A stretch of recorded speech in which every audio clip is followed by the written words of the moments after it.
We're good. We're good. Summertime, y'all. Welcome, everybody, to our workshop Tuesday, June 18th, 2024, 5 p.m. Call to order, declaration of a quorum, 7 members present. Welcome, everybody. Thank you all for being here. And that brings us to item C, hearing of citizens. Do we have anything for these items here? No. And then item D, consideration discussion, D1, consideration discussion regarding the 24-25 budget. Ms. Draws.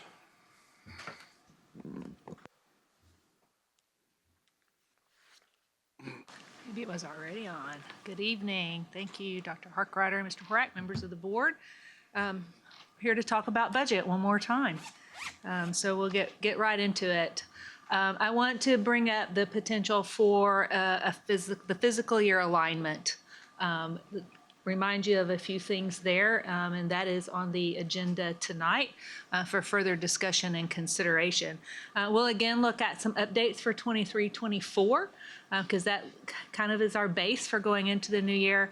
Then we'll talk about 24-25 a little more. We expanded, did a little bit of compensation at the last meeting, but we'll expand a little bit more on that. And then look at both, it says 10-month, but really it's both a 10 and a 12-month budget for just the general fund at this point in the process. So fiscal year alignment, just to remind you that by education code and legal policy, we have two choices. We can have a fiscal year start date of July 1, which would mean that ends on June 30.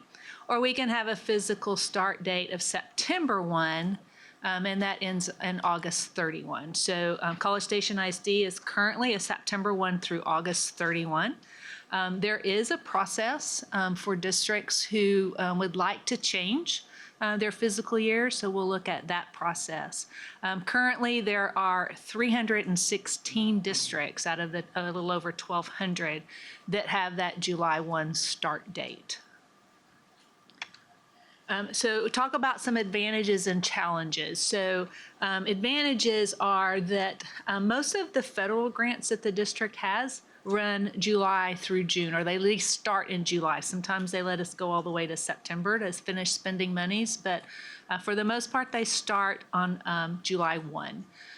Would be able to align our physical budget with the school year. So most of you know, many years ago, school started after Labor Day. So September 1 made a lot of sense.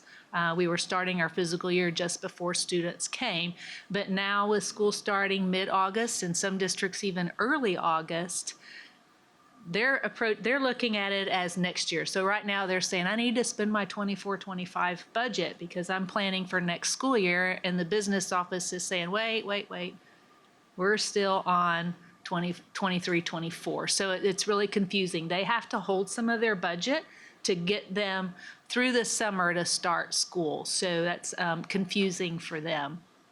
And then we'll have a fund balance addition in the year of transition, because at some point, if you do transition, you've got to have a 10-month budget instead of a 12. So the year that we transition to July 1, there would be a 10-month budget. For the most part, you have 12 months of revenue because most of our revenue is all student driven. So that's still over a 10-month basis or even a 9-month basis for the school month. So you have almost a full 12 months of revenue with 10 months worth of expenditures. Then there's a whole list of challenges, and I call them challenges as not disadvantages. It's a challenge. That year of transition, there's a lot of work to do. Particularly for the business office, but human resources as well, and a learning curve for the departments on how to manage those budgets and do it differently. So first thing is we'll be having to prepare both a 10-month and a 12-month budget the first year. So we have to do 10-month because that's what everybody's going to operate with, and that's what the Board of Trustees will adopt. But TEA wants us to turn in a 12-month budget. The reason being that if they do any comparatives with other districts, you wouldn't be able to compare apples to apples. So we'll be preparing both a 12 and a 10. Budget cycle moves up. This first year we'll be beginning it right after audit completes. Debt service will have a temporary increase in fund balance every year. That is something that goes on because we've got to collect the property taxes to make that August payment. So when you do our financials into June, it'll show a large fund balance, but within 2 months, that will mostly be depleted. The transition year mechanics of working with that, both a 10 and a 12-month budget, adopting a budget prior to receiving our property values each year. So if we have a July 1 start date, you as a board will have to adopt the budget in June.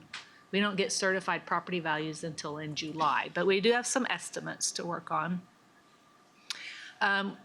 Could have 2 public hearings, but not necessarily, as long as the information doesn't change to cause us to propose a tax rate that's higher than the public hearing, will be okay. But adopting a budget also during legislative session years. Legislative session gets out around June 1st normally, except this past year that went on forever. So that's a little bit of a challenge, but other districts have worked through it, so it can be done. And if we need to amend the budget shortly after, a couple months later, because of legislative action, we can always do that. So again, challenges because they're temporary. They're not something that we have to work through every year. And if we had to adjust the tax rate, we can't go up. We can only go down from that estimate. Okay. Right. So if we propose a debt service tax rate, as long as we're going lower than that, then we're okay. You don't have to do another public hearing. So the timeline for transition, we're really in that July. We're finalizing in June, we're looking at the policy amendment tonight and the application process, asking for your approval. And then in July, we'll finalize that submission with TEA, and then come August, normal time for you guys this year, that we would be adopting that budget. So any questions before I move on to current year? When it comes to amending the budget after the fact, the one thing that I guess that keeps popping in my head is, would we ever have to amend the budget as far as compensation, where all of a sudden we just don't have the funds for what our compensation plan was? I mean, that would be my fear, is then, because I don't see any reason why you cannot. Yeah. You want to adopt compensation prior to at least your teacher contract starting, and so they don't come on board until in August. So I don't see why you couldn't. And think back to the year we had our VATRE. We had 2 different compensation adoptions. Yeah. We did adopt the whole thing up front, but then we came in and gave it again. I'm not sure there would be a reason why you could not bring a budget amendment to the board for additional compensation or hold off. Yeah, well, yeah, the additional compensation part would be, Yeah. a blessing. But Right. if for some reason we were stuck in a situation where now we had to roll back compensation, that would be a nightmare. Yeah, I don't know that I would roll back. In Yeah. fact, there is some things that say you can't pay the teacher less than they were in the prior year, so that wouldn't change. But you could postpone that and amend the budget for compensation the following month if needed be. I think if we had any questions as far as compensation or any worry, we would come in with a recommendation much lower or any at all to let whatever need to play out correct, and then come after the fact if we had to. Yeah, I think I've got a slide in a little bit that might help Okay. show what you could do. And can I just, well, actually, 2 things. One, we don't foresee any issues with like our auditors, or if you've talked to them about managing 2 sets of books and looking through 2 sets of books. Yes, Mr. Neely has talked to them because there's a big difference in timing for them. They normally don't get here till early October, so they would be having to come earlier. But he did visit with our current auditors to ensure that if we moved forward, that they could accommodate that change for us. And they've gone through this fiscal year change with some other clients as well, so they'll be able to help walk us through that. And then my other question is really on the last one of the benefits. Are we going to actually see in the numbers, what that would look like? Okay. We're and- going to show you some All right, estimates. Not quite done with them, so they're estimates, Okay. but I think we're getting close. Okay, so the general fund, we're done with this year as far as the school year. So we've received reports from the technology department to get our final average daily attendance. They're still auditing some things, but we don't expect changes. So ended the year very close to what we were thinking would happen based on historical trends, but 13,330. What's odd about that is you can see we're below what we budgeted, but we're very close to what we budgeted for what we call weighted average daily attendance. So what that means is that our special populations, although our enrollment didn't grow, our special populations did grow. And all of our revenue, a lot of it is based on that weighted average daily attendance. So that's helping us out to help get closer to meeting our at least property tax and state revenue budget that we set. So looking at that, overall, when you look at expenditures and revenue, looking better. I think I've improved the last two times I showed it to you, but we have about originally it was a 1.7, ended up with close to a 1.9 deficit budget or expenditures over revenue, and I'm thinking it's going to come in more like 1.4, 1.5. This is despite some of the negative things that have occurred this year, so we're real pleased with that. So just as a reminder, these are the things that affected that 23-24 budget. The increase in homestead exemption from 40,000 to 100,000. We knew about that starting in August, and we're able to plan that accordingly. That required tax reductions that applied to the frozen levies all the way back to 2019. That's caused us a little bit of trouble. Let me go back when I say that to this slide right here. So one of the caveats about this estimated revenue is that I've made the assumption that TEA will accept the correction that was submitted on our behalf for property values. If you'll recall that there was an error in submitting those for state value purposes related to that frozen levy. So we'll know in August. TEA should change the numbers, but I'm making the assumption that will occur in this number because it makes a significant difference, and I don't think we can guess at this point that it will not happen. So that carrybacks caused us a little bit of trouble. There was also, whenever they calculate the maximum compressed tax rate for the general fund side, they also mandated an additional 10-cent reduction across all districts, unless, of course, you were at the floor. They are to provide additional state revenue to make up the loss for both of these items, that being the carryback of the reductions as well as the increase in homestead exemption. You'll recall we communicated to you about a loss in SHAR's federal revenue.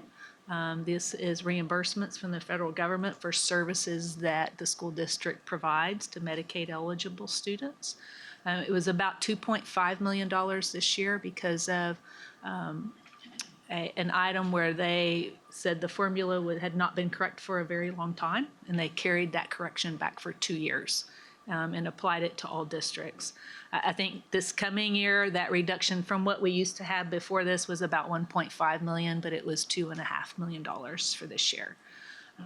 Did get some additional safety funds of $15,000 a campus. That is supposed to continue for next year.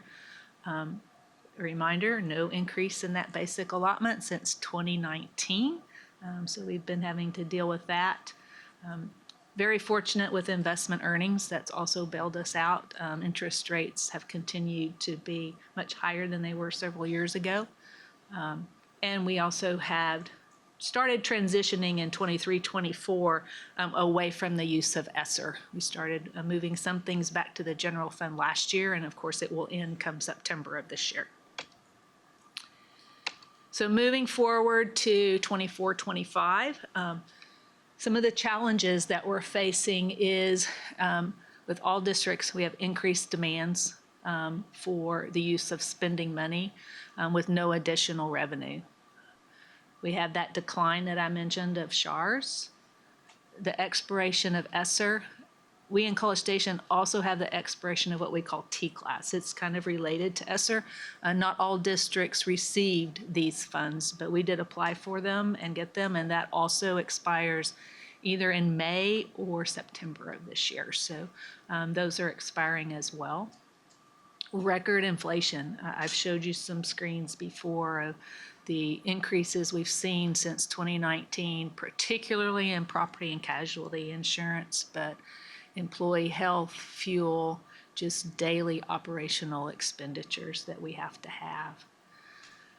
The need for additional compensation to compete with other districts and industry to help us continue to recruit and retain high-quality staff. And, you know, our staff are no different than the district. They've been experiencing inflation as well. So there's pressure there for additional compensation.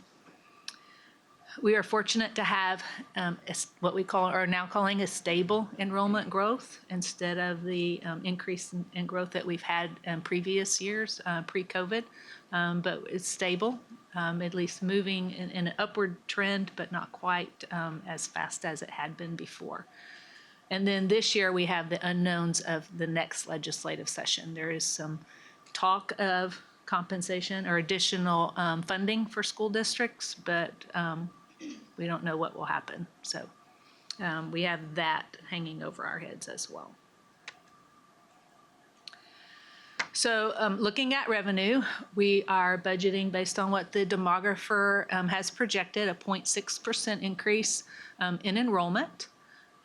Looking at the tax rate, a very little change. What we're accustomed to is if property values grow, we have that required compression, but College Station ISD is at the floor, which means we don't go below it. So there's just fraction of a cent there. We're estimating a 8% property value growth for this scenario. And I mentioned this last time, we showed the pictures of the cup that shows as property values grow, because they're not changing that basic allotment, the cup doesn't get any bigger, but the makeup between property taxes and state revenue changes. And that's what those two asterisks are. You can see growing a little bit in total, but for what property taxes increase, our state revenue declines. So that's, if you'll recall the picture of that cup, that's what it depicts, and they certainly show that. So right now, we're predicting about $145 million in general fund revenue. And I will note that that interest earnings is based on a 12-month. Everything here you're seeing right now is based on a 12-month basis, okay? The district has worked hard to find budget reductions where we can save, as well as, but we still have some things that we have to add. So right now, the adds are totaling about $4.3 million. That's mandatory inflation. We have the opening of the CTE Center. We have had some positions approved, and then bringing those expenditures from ESSER and T-class that must continue on, moving those back to the general fund. So those all total somewhere around $4.3 million. But to date, we have around $3.6 million in general fund reductions. And we're getting that from the staffing realignment that was done. Closely monitoring our enrollment on a class basis to tighten those up, because when we didn't quite get the growth last year, we staffed for that. So looking at monitoring that enrollment for student to teacher ratios. All campuses and departments have been asked for budget reductions, so those have been accounted for. And then we do have some other resources. We have safety grants that came about. Once we get the requirements of fencing and everything else in, we can use this last safety grant for security. Remember, we also have the Adam Family Foundation grant that's earmarked for safety that we can use. And then we have ESSER funds still for the month of September. They're giving us a little flexibility on, as long as we've ordered it by the end of September, they'll give us a few more months to get items in. So we want to use that last bit of ESSER as much as we can to help get us through this very difficult year that's coming up.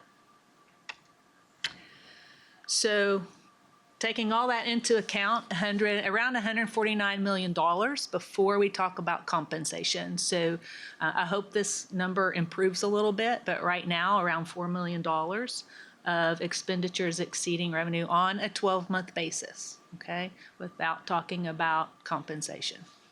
I said every week this number tends to change, and so far it's gone down. So hopefully by the time budget adoption gets here, that will improve again. This is that shock you're talking about by going from a 12-month to 10 months? Not yet. We're Okay. fixing to. This is all on a 12-month basis. This is no additional revenue, accounting for inflation, ESSER cliff, all of these expenditures coming back over. Like you said, 4-point-something million of additions before we talk about compensation. So the ESSER cliff is a lot of this one. So let's talk about compensation for just a little bit. We looked at 3 different scenarios. We really looked at scenario A. This would be no change, and this would be something that we would do on a July 1 if we're not certain. We would do the no change, but just because of the teacher salary schedule and you advance a year, right now that was estimated to cost the district as the teachers advance a step around $550,000 with benefits. We showed you last time, the last column, if we did a 2% increase off midpoint for admin, paraprofessionals, and auxiliaries. It took the beginning teacher from 51,000 to 52,000, provide teachers with a 2% of their midpoint, and it tells you what that minimum raise is and the average, but around $2.8 million for what we're calling a 2% pay increase across the board. And then we said, what about something in the middle? And we didn't have those defined. We just had some various things that could happen. This is kind of what we landed on. And that is beginning teacher pay at $51,750 instead of $52. Making sure that each teacher, as they advance a step or gain, have a $1,000 increase from current year to next year. That is about a 1.76% of the midpoint, and the average for all teachers is about 1.77. The beginning, I think teacher probably gets a little bit more because of just how the steps are and trying to keep some differential between them. But looking at administrative and professional, doing a 1.5% of midpoint for that group of employees and keeping the 2% on the paras and auxiliaries, close to 2.5 million. So there's about a $300,000 difference there of using that scenario B of a 1.5 to 2, depending on what pay group that you're in.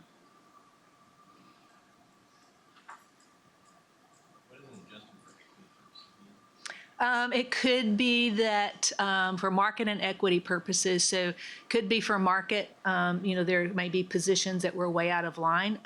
Transportation is one of those, bus drivers, where we know we're well behind. So that's the market part. And equity could be when we start looking at, we're hiring in and this is what we have to do, but now we have positions with internally that have very similar experience. So you've got to do some equity within the district to keep fairness. So that would be equity. Could be changes in positions as well.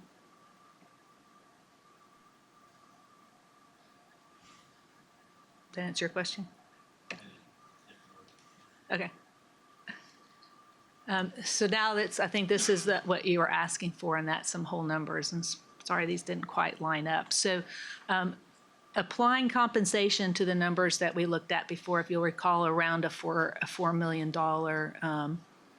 expenditures over revenue. Under scenario A compensation, that would be no change to the teacher salary schedule or across. That increases to around $5 million.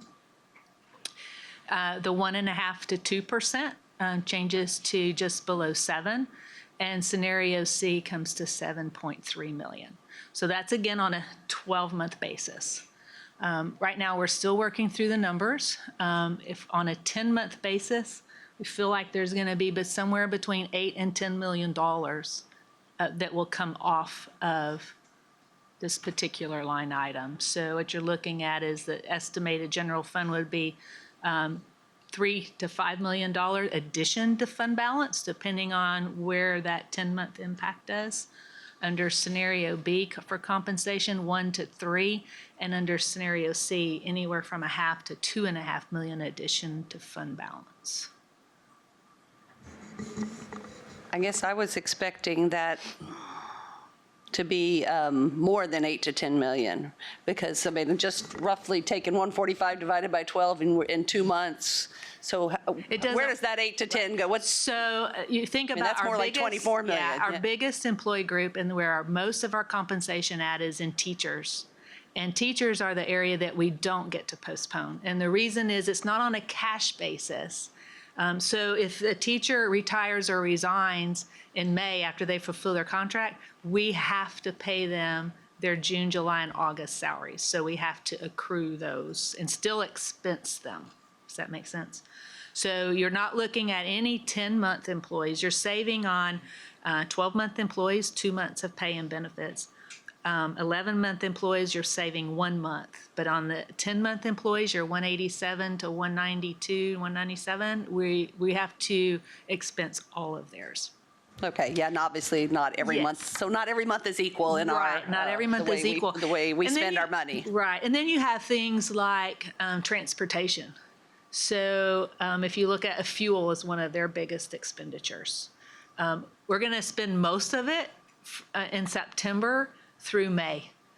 We have June summer school, but June they fund there, so very little. So you're saving half a month of August on their fuel. So not everything in the district is cyclical that you can take 1/12. And that's one of the things that's we're still working on. We've got to take every budget and look at it and decide, okay, so how much of their budget could realistically, what's the dollar amount that would be spent as of June 30? And it's not always equal. Utilities pretty level, but some of the other things are not. Make sense? So that one-time addition to fund balance would cover this transition year. And some options would even more than cover that and maybe cover any losses that we might have this year.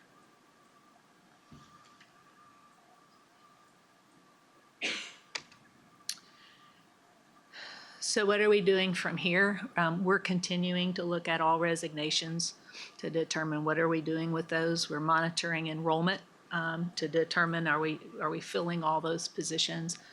Still reviewing all department and campus budgets for the reductions that they were able to take and then that transition to a 10-month. We've gone through the software usage, come up with some dollar amounts there. Some of these are not necessarily saving the general fund directly. A lot of it's IMA, but it's giving us the capacity. We were running short there too. So indirectly, it is helping the general fund. So a lot of those were instructional material allotments. We're looking at all of our standard contracted services to see do we need to retain them at the level that we have been, or can we make a switch with that? Our inflationary items, I'm still getting some confirmation of things, and we will continue all the way up to budget adoption time. I think property casualty is the big one. They have a goal of being able to bring that to you in July, the July board meeting. We need to finalize that compensation plan. We're hoping to bring that to you in July for adoption. And then we will continue budget reduction discussions throughout next year. We can't rely on what the legislature might do, but also we want to make sure that we are spending wisely and efficiently and putting the dollars in the best place possible. So looking for efficiencies in how we spend our money will never stop.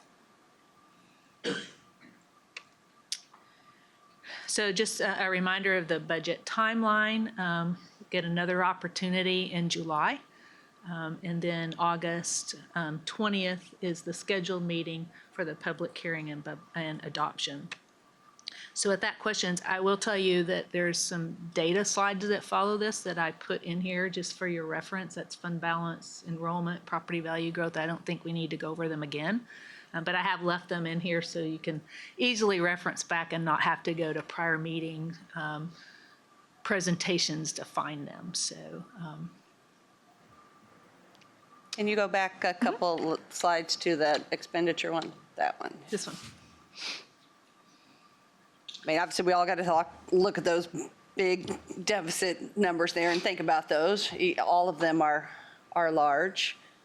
And so you correct me if I'm interpreting this incorrectly, but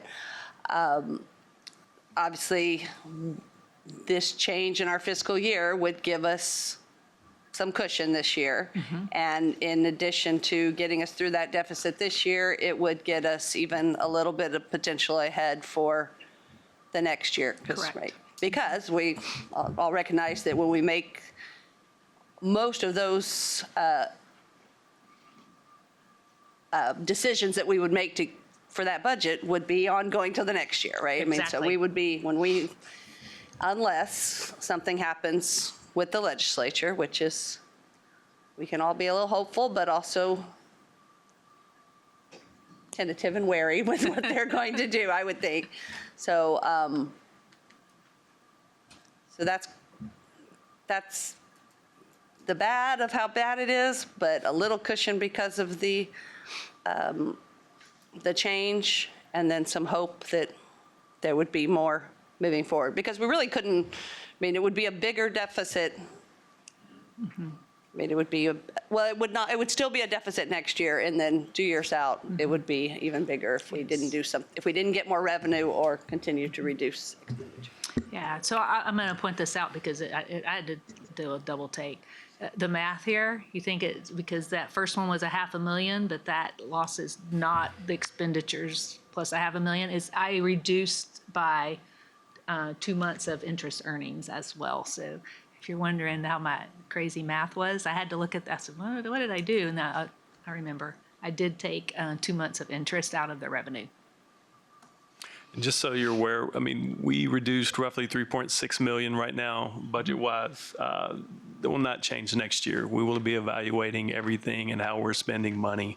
We're not going to keep our fingers crossed and hope the legislator is going to give us additional funds. We will take the entire year next year and make sure that we're spending the money the way we should.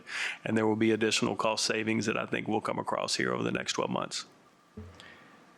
And I certainly appreciate that, but I also, I mean, there's a limit to how much you can tighten the belt when 85% of our expenditures are people, and so I think we're already going to feel the 3.6 to some degree. So I worry about, and I'm not saying there's not some opportunities, but I just don't see them being that big. Again. Understood. So It's difficult. this may be a rhetorical question, but I'm just trying to do the math. The no new revenue thing is what's hanging me up. Is we're cutting operational expenses, but the nature of inflation is every year is more expensive than last year. So to try and compensate our teachers for that, we have to give them modest pay raises every year, but we can't get new revenue to compensate that pay raise. So it's a structural insolvency that the state's put on us. Right. And the funding system, the way it works, the community in general will think, well, property values, I said 8% going up, we're going to get that. But if you recall that picture, property values, it's all on a per student basis. So increased enrollment will bring us additional total revenue, not necessarily on a per student basis. So kind of level, same enrollment or average daily attendance in WADA, increase in property values will not bring us additional total revenue. Our state revenue will decline. It looks like a structural failure. It's an Seems untenable like it. financial model. Or they're asking teachers to work for free. It really is. I mean, I shared something that with Dr. Harkreiter that from a presentation at the Summer Leadership Institute, and just about how bad that inflation is hurting our ADA and our teacher salaries. But particularly, if the ADA is now, it was 6,160, right? And that was that since 2019. If you go to the Texas Comptroller's, Hager's website and get his numbers for the index for inflation, and that money from 2019 now is worth the equivalent of about $4,800, no, more than $1,300 less per student. That's the pain. And then they multiply that times 22 kids in an elementary classroom, and that's $30,000, kind of the equivalent of $30,000 less per elementary classroom. And when they put those numbers up there, that really made it pretty clear. So it is painful, and I so appreciate that we are having to tighten our belts, but there's just seems like there's a limit at some point, right? So you talked about enrollment and average daily attendance. So as a reminder, we are not funded on enrollment. Our attendance has continued to improve. We finished the year slightly better on an overall attendance rate than last year, but didn't improve a whole lot. So we've already been discussing how we might be able to focus on attendance more and improve that attendance rate, which would bring some additional total revenue as well. So if we didn't go to a 10-month budget, where would that leave us as far as our fund balance? That's why I leave Would these it still data be- sleds, right? Okay, so unassigned fund balance, this is the one that TEA is looking at. So as of the end of last fiscal year, 32.3 million. Our general net bottom line affects this one. So we may be looking to maintain that 75 million is to look at some of that 5 million and ask for your permission to move it from committed to unassigned. It does take board action. You all control that committed line. So if you're looking at a total of $39 million and a $5 million loss here. So if you picked the scenario one, it would decline by, if we ended up right at budget, hopefully we would improve upon that with either monitoring expenses and getting efficient or improving attendance rates, those types of things. But you have a potential to go down from anywhere from 5 to 7 million, depending on what we do with compensation. And would the like the 7 million, just take the mid-range there, would that still leave us with a acceptable fund balance, or would it put us? Not without probably depleting that committed line, Okay. because we're running close on that one.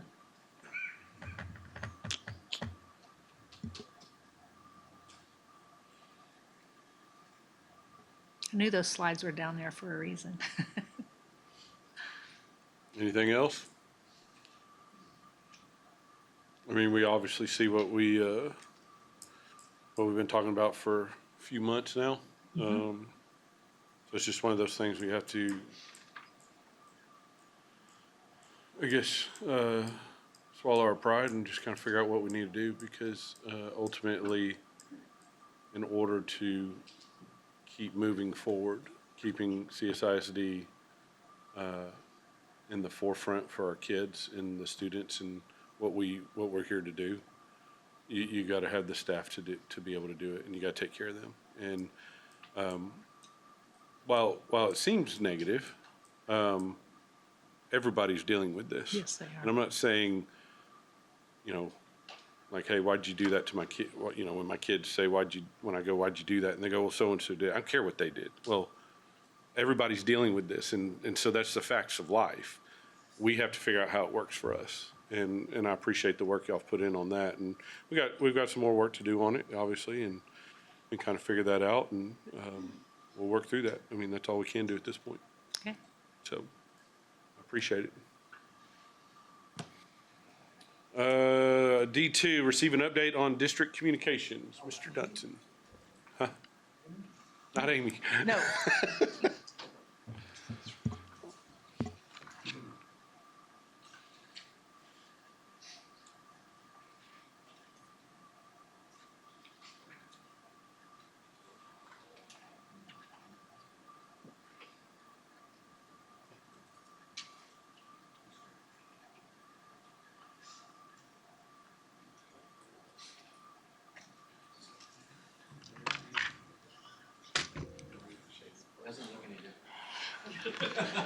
We'll get there.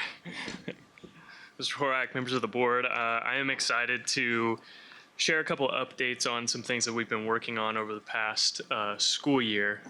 The first being our district logo that you see here on the screen. Really, the initial conversation that we had was, our logo's a little outdated.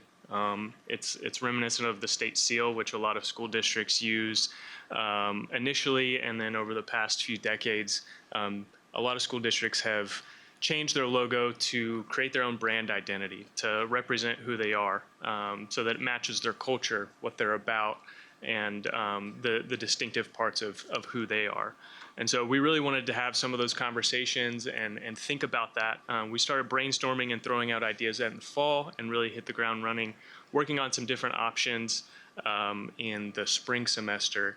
And we do have a final version that I want to show you, but I want to talk you through a little bit about the purpose and the meaning behind why we landed where we landed. And then the second piece is, along with a new brand or a new logo, is also coming an updated CSISD website, as well as 19 new websites for all of our campuses. So we'll run through all of that, and I'll take any questions or comments after the fact. If you have any clarifications you want to ask, please do so. So again, we kind of started from ground zero here with our district seal, which you've seen for a long time. We asked our veteran staff members if they could remember how far back this logo goes, and I think Chrissy said about 46 years or something like that. And so, I think at one time the seal was all maroon, maybe prior to the time we had multiple high schools. The decision to go with gold, I'm not sure where it came from. However, it is representative of our mission and our vision. As you know, our mission statement is success each life, each day, each hour. And that has kind of permeated the culture of our school district. And we really wanted to pay homage to that, to make sure that we were representing who we have been as a school district, where we are now, and kind of how we're looking to improve and move forward. So the mission and the vision of our school district was the first thing that we really wanted to consider when we were thinking about changing the logo. Another thing with branding and logo design is we wanted to promote unity within the school district. We've got 19 campuses and a variety of different departments that support them. All of our campuses have their own logo and their identity and culture. All of our departments have their own culture and identities as well, but we're all one school district. And so we wanted to create something that would continue to promote unity within the school district.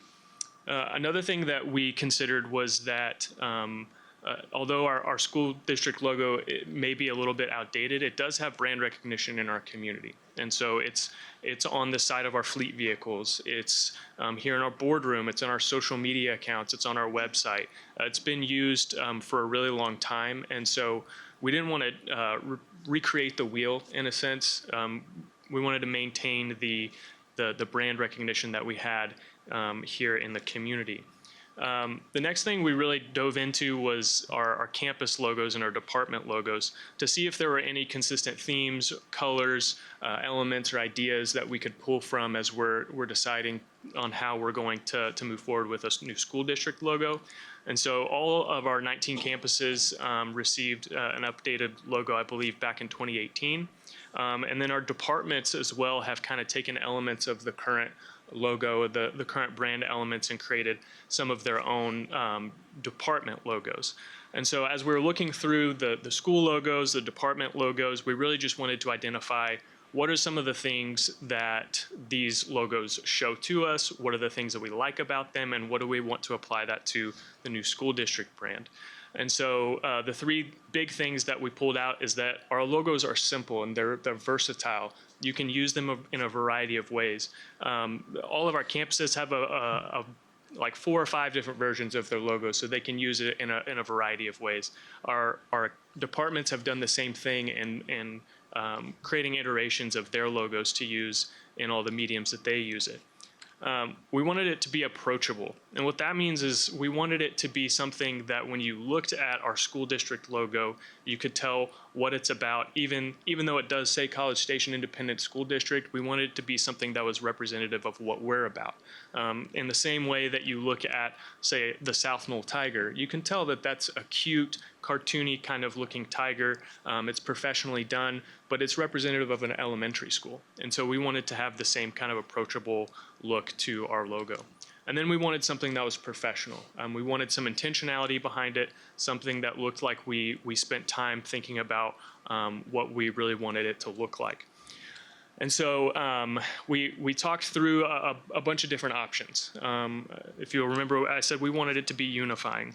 We've got 2 comprehensive high schools, 1 high school of choice, and we threw around the idea of maybe incorporating the purple and the maroon and the teal. But purple and maroon are really close together. Teal is a contrasting color to that, but didn't really fit. And so, again, we went back to the drawing board and thought about what's really the vision and the mission of our school district. And success has been kind of the thread that's tied all the years of our school district together. And so we wanted to maintain that. And the gold star is something that represents success for us, for our students, for our staff, and for our community. And so we took the gold star and we pulled it out of that seal and we adjusted the color a little bit, and we modernized the star and we set it next to an approachable looking font. And there you have the new logo for College Station Independent School District. And so another thing with creating a logo or a new brand identity for the school district was that we wanted to have some meaning and some purpose behind it. And so, again, going back to who we are with our mission and our vision statement, down there at the bottom of the star, you'll see 1 point going in towards College Station Independent School District. And so we think of that kind of as an arrow representing that first sentence of our vision statement, that all learners in CSISD will be afforded real-world, challenging, authentic experiences that develop their creativity, confidence, and competence in a safe and healthy environment that celebrates diversity through meaningful relationships. So that bottom point of the star pointing in towards College Station Independent School District is representative of that piece of our vision, that we're focused on students first.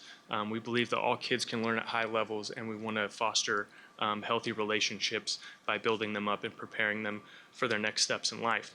And so in saying that, the top point of the star that points outward is then representative of our second piece of our vision, that together as a community we will work to prepare our students to meet the needs of their future success each life, each day, each hour. And so we really just wanted to bring it full circle. And so our hope is that when you look at our new logo, you see what that represents. And it's more than just a new star with some new font and modernized and looking cool or looking new, is that there's meaning behind it. Again, we wanted to create something that was versatile, so we've created a number of different iterations for us to use in a variety of ways, so that we can begin implementing this throughout the district. And each department will also receive an updated logo so that they have some consistency with our branding and so that they have something to identify themselves within College Station ISD that is aligned with the current brand. And so we'll be delivering these art files to our departments here within the week and providing them with the resources that they need to begin implementing those, whether it's business cards or letterhead or printed materials or graphics or whatever they need, apparel. But the first official printed collateral that we've created is actually for you guys. And Carrie has a brand new polo with the new school district logo on it for you guys. So she's gonna pass those guys out.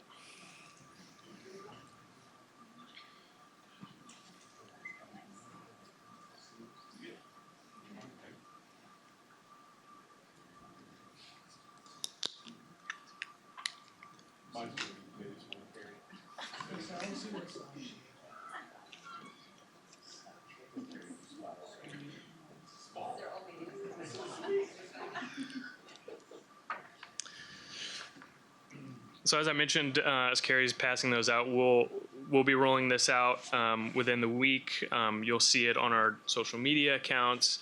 I hope our departments will begin implementing those as well. And with any change like this, it takes time to do a full implementation process. I believe we've already received some new fleet vehicles that will receive the new logo on it. We'll start printing our own apparel, and we're really looking forward to showcasing this out as a representation of who we are in our community. The next piece that's going to be a change for us is our district website. So this is a screenshot of the homepage of our current website, and along with the logo, we felt like it needed a little bit of an upgrade, and so we talked to our current provider who hosts our website. We shopped around and asked some other K-12 web providers to see what they could offer, and ultimately decided to go with a company called Finalsite. Finalsite acquired Blackboard, if you're familiar. They're also a K-12 web company. Finalsite's been around for a really long time. They're really kind of one of the leading K-12 web providers in the space. And their resources, their customer service, their content management system, their front-end development, and their design has really been impressive over the years as I've kind of been in this industry. And so we're excited to kind of move forward with a new web platform. So I want to show you just a brief preview of what our new platform will look like. So you can see here at the top of the homepage, we've got the new logo. A couple things I'll call out that are new to this website is we have some more versatility in how we're able to showcase the things we want people to pay attention to. So first thing is, like, we've got a call to action button here at the top to register for school. You'll notice the first slide on the homepage slideshow is also a register to school message. And then down here at the bottom, we've got an icon that says register for school. So obviously we're wanting people to register for school right now. These things will change over time. As we receive analytics and web traffic from our new website, we'll make changes to those call to action buttons and those things that we really want people to pay attention to. Because we have control over those things, but we're also going to take into consideration how people are interacting with our website as well. And so you'll see some similar features. We've got our top navigation. Some of these things have been reorganized just for clarity's sake and to make sure that things are organized well on our website. Down here, as we scroll down, we've got a set of icons, again, that are some of the more frequently clicked on pieces of information that we want to offer to our community and to our parents. Again, we'll continue to monitor those things quarterly just to make sure that these are, in fact, the things that people are clicking on the most. And then going a little bit further down, there we've got our mission and vision statement. And really, we call these a showcase, but it's really just kind of a tool for us to show people what we're about, the things that are important to us. We've got a quick link that goes to a web page that explains kind of why our community, why prospective parents should choose to educate their kids here in College Station ISD. We've got academics, career and technical education, fine arts, athletics, how we're using bond funds to update our facilities. And then going down to this section, we've got our calendar. This is something that our departments and our schools have been asking for since I've been here in the fall, as a district-wide calendar. And so we're working on collecting all the district events as well as the school events so that those are connected here on the calendar. We'll have our full academic calendar, our testing calendar, and everything that's pertinent to student and parents as they go through the school year. And then again, we've got our news and announcements section where we'll be sharing all of the great things that are going on here in College Station ISD. And then I'll show you just a sample of a school web page. As I mentioned, all of our campuses will be receiving an updated website as well. And so this is for A&M Consolidated High School. The look is exactly the same as the district website. There's some intentionality behind that, and a part of it's just the package that we purchased from Finalsite. So we wanted to make sure that we provided some consistency and some parameters for our schools going forward. That the top navigation would remain consistent among all of our schools, so that as parents have multiple kids in our schools or their kids go through their educational career, they are navigating the websites in a consistent fashion. And then we've got some quick links and information that's more customizable to the school as they begin to kind of jump in and look at this new platform. And so on that note, all of our campuses and our departments have been notified of the change. We are going to be working with them over the summer to make sure that their web pages are updated for the new school year. We did make an intentional decision to do this during the summer because this is kind of a normal thing for the school district to do. Update web pages, create new information, post it so we're ready for the fall. And so we'll be launching these new websites within the next 48 hours. So if you experience any technical difficulties or have any trouble accessing CSISD.org or any of our campus websites within the next 24 to 48 hours, we are switching platforms, and so we appreciate our community's patience and understanding as we do that. And then if anybody comes across content on the website, broken links or anything like that, we encourage them to reach out to the communications department so that we can make sure that those things are corrected. And then we'll be training up our campuses and our department web editors here this summer and into the fall so that they have access to customize their websites and provide their communities with the information that they need. Any questions? So if there's any glitches over that 24, 48 hours period, your cell number is? Oh, good, okay. You got it. Yeah. Yeah, it looks good. Y'all did notice, right, that we don't have a tab at the top anymore, but that's all right. I'm sure our information is somewhere in there, right? It's Where right is it? here, Right under there our it is. district. All right, there. There you go. That's where we have to go. Yeah. Anything else? Anything else? Well, we appreciate the gift. Great work. Thank you. I know that's an endeavor, so I appreciate that, and looks great. So excited to kind of see the functionality of it. So Absolutely. appreciate it. Thank you. D3, receive a report on district transportation. Mr. Simat.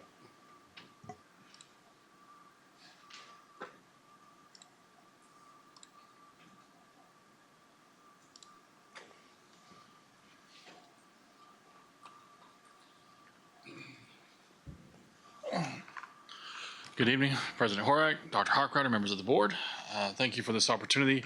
As you well know, I transitioned into my new position with the district back in February and immediately started observing and learning more about the programs and departments that I was getting to work with on a daily basis. And one of those was transportation. And so over the last few months, had a lot of time to solicit feedbacks.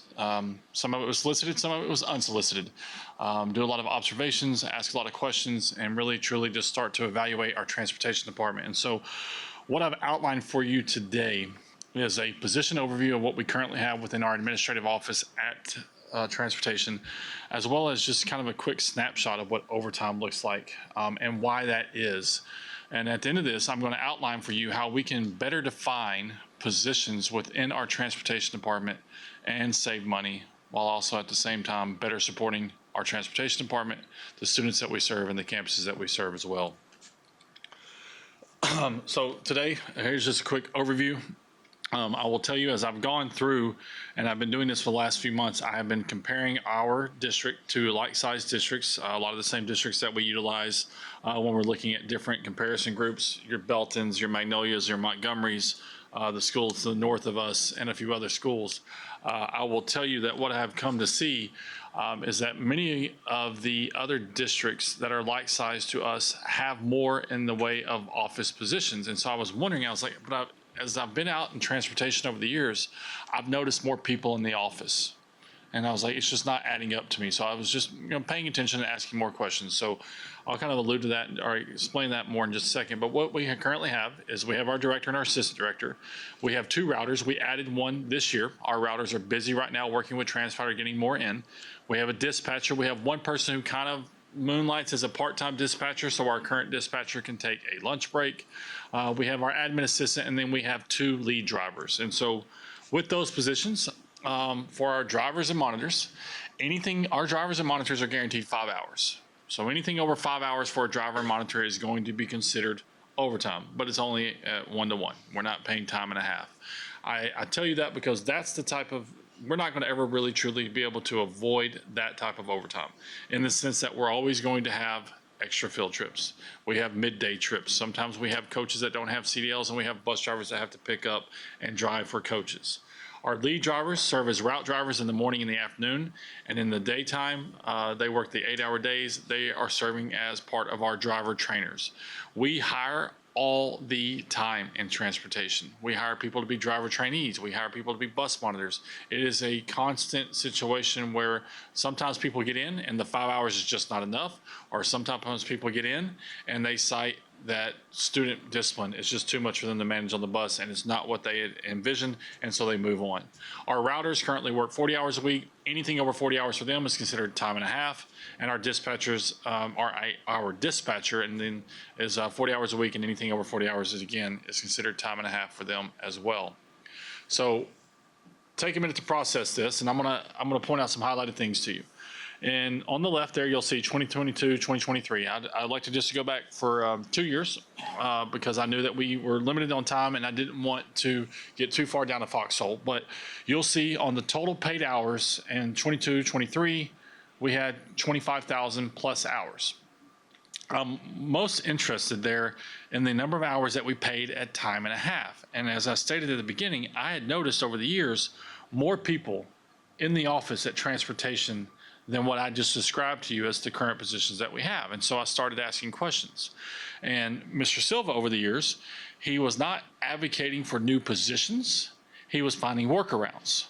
So he might say, Ms. McAdams, I need you to stay today for 8 hours and you're going to do this. No clear defined role, but he was just going to have them help in the front office.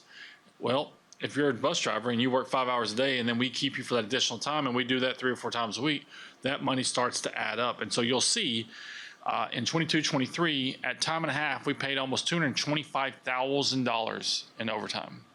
For comparison, I was curious. I went and ran reports and looked at a couple of other departments.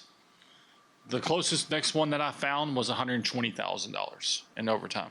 There is going to be overtime expenses. There's going to be things that happen. Sometimes we're short drivers. Sometimes people have to put in extra work. We had all the rain. Text messages start going at 5 a.m. that people are checking roads. There's a lot that goes into that. We're not going to be able to ever truly get away from the overtime hours between 25 and 40 because of all the extra trips, but we should be able to greatly monitor and achieve more and do better with less with our time and a half. And so you fast forward to this year, our number of hours that we paid out increased, and we almost spent $300,000 at time and a half overtime. That's a significant number. And so that's something that we're paying very close attention to. And as I was looking at it, I started noticing a trend and I was having questions, and Hector was very generous and he was very gracious to people, and he had a big, huge heart, and he worked with a lot of people to help them get additional hours. But I noticed a trend that I saw some people last year. I definitely noticed them again this year. So employees A, B, and C did it last year. Employees A, B, and C were also, these are drivers. These are not people, these are not approved jobs that are on a compensation plan that anybody on the board has ever approved. These were just extra positions. These were workarounds that Hector was using to try and help move transportation along, but there was no defined role, there was no job description, et cetera, et cetera. So let me point out to you here, employee B, base pay as a driver was that 18,000 number, 18,777. Supplemental pay is their overtime. So if you look in 22, 23, they made almost $19,000 in overtime pay. And if you combine that with the overtime pay, the supplemental pay of 23, 24 of 22,000, that's $40,000 in overtime pay for somebody to do a job in the office that's not clearly defined, that's not been approved by the board, that's not on our compensation plan. You see where we're going. So what I am looking at is I would like to, we've been paying for these positions, $300,000 in overtime. We can reduce that number and we can do a better job of serving our school districts. So some of the things that I started to hear as I moved into this role was we were certainly struggling with driver supervision. We are hiring constantly. We have a revolving door of bus drivers, bus monitors, trainees, managing time clock plus, making sure that people are clocking in when they're supposed to, clocking out when they're supposed to. A few other things were noticed in that process. I will tell you that we have come up short taking care of our people in the district for field trips. And the last thing that we want to do is to be something that takes away from a field trip for elementary students who are extremely excited, or to take away from anything for our fine arts groups or our athletic groups or our UIL groups that are going to participate. Two such instances this year. Our girls volleyball team at College Station High School missed their time on the court, had to have everything rescheduled. If you know, when you go to a regional tournament, you don't just get the court when you want to, they schedule a time for you. Because of a snafu with transportation, our field trip bus wasn't ready. Everything got rearranged. I don't have to tell you what that does for coaches whenever they're getting ready to play in a regional tournament. That was some of the unsolicited feedback that I got to get from the House. Field trip coordinator. This could also better serve us in the sense of this year we sent a softball team to a playoff game and there was no AC. It's hot. We don't want people focused on what's hot on the bus. We want people focused on the game at hand, and we want people focused on the competition. And that was an unfortunate situation. A sped router is one that we are in desperate need of.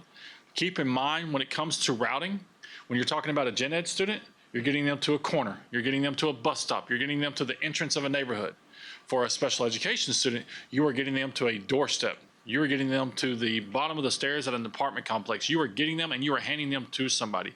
And this is something that our total sped ridership, it increases year in and year out, because as ARTs start to happen, as special transportation is approved, we need people dedicated to making sure that we are taking care of our special education population and ensuring that we get them situated as quickly as possible.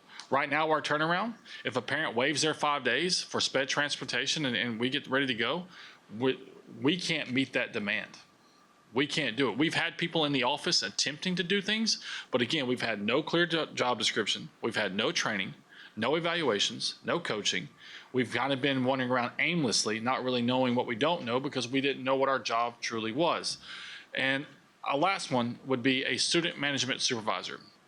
I told you the second most common reason why bus drivers quit is because of managing student behavior. If you've been on a bus, if you've driven a bus, if you've been a bus monitor, if you've heard from your children, buses can be an interesting place. And I can assure you, if the behavior starts on the school bus, it doesn't disappear when they walk into the building. You'll see that 967 total referrals were issued last year by our bus drivers and monitors. Not escalated was 250. That means those 250 referrals are just sitting out there. Nothing ever got touched. And I was guilty of this myself as an assistant principal. I would deal with bus referrals sometimes, and I might give Mr. Decker a 5-day lunch detention, put him at the lunch detention table, process the referral, and never make parent contact because it was a bus referral. And so when we don't have that parent contact piece, we have no way of having that partnership to try and change that behavior on the school bus. A student management supervisor for us would be that liaison of they're contacting the parent from the transportation side of things. They're that person that's working with our drivers to ensure that we're implementing effective practices and systems on the bus to keep our kids safe. They're also that person that's the liaison with the campus, ensuring that the referral has been received and processed. And so now we're able to hold our students more accountable. We get them off of school buses in a better place, and they're ready to start the school day better. So these are defined personnel positions that could come out of this money here, and we would still save money while also doing a better job of serving the needs of our district. Moving forward, benefits, obviously I've said it multiple times, clearly defined job expectations. It is hard to hold someone accountable when they do not know what the expectations are. Training for the targeted for the position. It's hard to be a special education router when you are not familiar with all the acronyms and everything else that goes along with special education. Evaluations that provide feedback in areas for improvement and growth. Consistency within the department, a reduction in overtime hours and expenses. There's been other things that we've uncovered of situations that we need to do a better job of managing within the transportation department. These positions that we are trying to define more clearly will certainly help us in managing the department and ensuring that our overtime hours come down tremendously. One of the first things that I did when I got into the position was I requested a biweekly overtime report. I wanted to know the overtime report for every single department that we work with, and week in and week out, or every time it was coming through, transportation was tops on that list. with collaboration with Ms. Caltharp and Ms. Lester. That's been going down, but as you can see, we spent a number of money, a large amount of money on overtime pay this summer. Provide our employees the opportunity to be more proficient in their positions by focusing on one job. Those are full-time jobs that I just outlined for you on this page here. Every single one of those is a full-time job. When you have that many field trips and that many drivers and you're hiring every day and you're interviewing every day, you've got that much on your sped ridership and that many referrals process, those are full-time jobs that people were trying to do in between driving a bus route in the morning and driving a bus route in the afternoon. And it wasn't the same people every day. It might be some consistency that I noticed with A, B, and C that I pointed out to you, but a lot of times it was a revolving door. You never knew exactly who was going to be there to try to assist you. And most importantly, we can do this with an anticipated net savings with defined personnel positions. These are not new positions. This is not additional costs. We will be able to define these positions, and we will be able to save money and do a better job of serving our school district.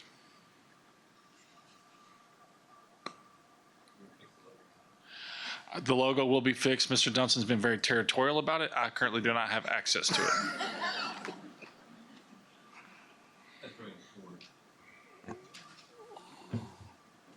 Yeah, good work, obviously. I mean, I don't know if you, these people who've been doing these jobs, will there be, I mean, they've been doing an overtime capacity. I'm assuming those people will be some of the ones you look at for potentially applying for these positions. I mean, some of them are obviously used to making a very different salary than what they maybe they would obviously get if they weren't doing this overtime. So. Absolutely. And so anybody will have the opportunity to apply once we get these jobs posted, assuming that we're able to post these jobs. But we would anticipate that some of those people will express an interest.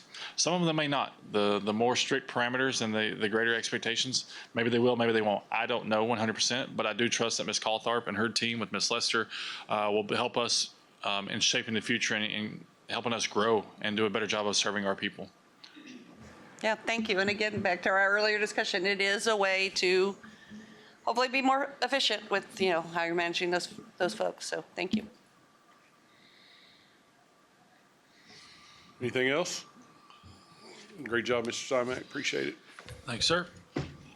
Brings us to item D4, discussion of policy FC local, and I believe y'all have a handout. You should have a handout at your seat. I just wanted to bring your attention to FC Local on page 2. Something that I want you to think about, consider. No action tonight, just kind of putting it on your radar. Annual enrollment review and report. The way this potential policy is worded, it basically puts us in a position to talk demographic data with you guys every year in November and December. I'm assuming this was probably put back in policy back when the district was growing on a regular basis and numbers were a big deal. We're not growing at any high rate right now. And the wording on there is the administration shall review facilities and enrollment. And so the shall, twice, we're having to do an enrollment report, demographic study that's costing us roughly $25,000 a year. That's $25,000 right now we don't have to spend. We kind of have our projections. It's our job to monitor, each snapshot date in October of where our projections say we are. If there gets an uptick and we're not for sure why, we can always go back and have a demographic study before. So what I want you to think about is a couple of things.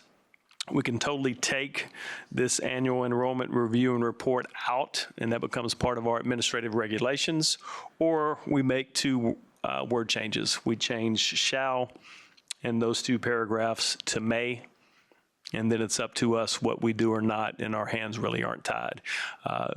Amy had reached out to our TASB rep. She said, well, it doesn't say anywhere in there that you have to use the demographic company to do it. Well, I kind of do, because we're not going to do it. So in my opinion, it does ties our hands that we do have to have one done every year. If we change the wording to may, we don't have to. It's up to district admin. We'll decide if we need to or not, or we totally redact it. There's a lot of other facility utilization and a lot of other things in there. In my opinion, we leave the policy in place and we just change the two words. And then we're not tied to having to do that yearly if we don't need to.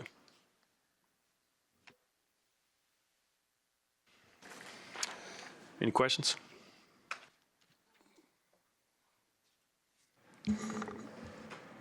Will we, I mean, I don't know the policy by heart. Will we still, on our annual basis, do the, a capacity look at, I mean, the part of it looking at the capacity? Yeah, that wouldn't change at all. Yeah, the capacity stuff's there. We would review enrollment with you guys more than likely at the November board meeting every year because it aligns with snapshot date, so it's an apples to apples comparison. And then we can show you where we are and then our 5-year projections that we currently have. I think our projections right now go out 10 years. So we could take the next 5 years and see how we're stacking up. And then I think that's something we're going to have to look at is our utilization at our campuses. And we do know that we're kind of at or over capacity at a couple of different places. And I think we're going to have to look at the word nobody wants to look at as far as rezoning. But we've got some campuses running well below capacity and some running right at capacity. And that's just, it's not anything anybody wants to do. There's not a perfect way to do it outside of being transparent and put it out there. But that's some things we're going to need to look at this fall. And I guess that's kind of where some of my concerns might be is that even, because we do have some numbers we need to be looking at, right? And one of the questions always is, we know, or we've seen the population shift throughout the district, right? It's not always, even if our growth is only that small, 1%, it moves throughout the district. So we can get those, I mean, we can get the snapshot once a year, but I'm just thinking through, what am I missing, right, if I don't? I think all you're missing is a percentage growth. Well, We can do those calculations ourselves. so some of that we can look at then projecting those, yeah. Yeah, basically, nothing changes here except the fact that I don't have to spend $25,000 in our current growth cycle every year. Every- We take over Do it, it's just not required the way it's written now. We're required Right. to do it. This is how it's written. Correct. Which I think, if that's dated right, that was 2019 in July, which we were growing pretty fast, so Sure. makes sense. Yeah. But again, there's that movement within the district and the projection of that, right? Where we're changing who lives in, tearing down houses and building more apartments for college students, which changes, and then and putting more houses at other places. So it shifts throughout the district too. So, yeah. We have that year in October, but we don't necessarily look at the building where the building is all happening So we have every the year. data of where those neighborhoods are located zoning wise. All right. I think what, I don't want to put words in Kimberly's mouth, but I think what she's getting at is, I don't know how correct it usually is, but, this neighborhood, we're anticipating another 1,000 homes going into this, that's the kind of thing that, I think it's a good idea, but to change this, but that would be what we'd potentially be losing is. Well, yeah, on an annual basis. Yeah. But if we do, as a district, see something, we can always call for a demographer report. It doesn't eliminate us from actually doing it. This wording just forces us to have to spend the money, have to do it, and move forward. I mean, subdivision has 1,000 homes in it. My guess might not be as educated as the demographers, but I can look at the house and kind of tell, okay, this neighborhood is going to be a single-family type home, not a college-driven community or something like that. Yeah, we monitor this every year regardless of a policy. I've never worked in a district that had this policy, so it's irrelevant. That's our job as administrators to do that every year. We get snapshot data, we have grade level data, we have campus data, we have comparisons, we have 5-year projections, and just based on, I just got our spring report that I met with our demographer, I guess it was Monday, yesterday, I guess we had a conference call. Nothing's changed, and nothing's going to change in the next 5 years. There's no grandmaster communities that are coming in here. They have the projections of how many homes. Like right now, they're projecting at the end of 24, we'll have 1,400 new homes built in College Station ISD. That's running about 900 homes less than the last 4-year averages. So, but there's supposed to be an uptick in those home builds in years 3, 4, and 5. And we already have all that data there, and we know where they're coming in at. Now, our job is, when we work with the chamber and we meet the different builders and stuff and create those partnerships, if they're going to ramp up and fast track some of their developments versus slow playing it, then obviously we would be aware of that. In the current market system, I don't think anybody's going to uptick right now. But, once inflation starts to lower a little bit, interest rates drop, I can see some of these places really rocking and rolling. And then that's what we as board members, if we're worried about it, bring it up, say, hey, is this year that we do that study? Agreed. And again, if we, and some of the reality is, we all know those numbers are not perfect, right? We've watched them from year to year. But if and when we need to look at maybe changing attendance zones, I would like them to be as current, hopefully, as possible. So, but I understand we may still do it. It's just making sure we don't let it slide too much and forget about it. I don't necessarily agree with my own statement, but just to play devil's advocate, as a governance and an oversight board, is there any benefit in, not saying we're going to mandatorily do it every year, but at least every 5 years or something of that nature? It doesn't preclude the district from internally looking. It's just we don't have to pay. Yeah, it outside. absolutely. Yeah, and it says it mentions a 5-year planning cycle. I just didn't know from a policy perspective. But that's also from a governance thing is we make sure like, hey, boss man, then we hired you to look at this. And if right, we still get a report November, December, we just didn't pay a demographer for $25,000. It's part of what we already do. Yeah. Or should be doing. Just asking the question.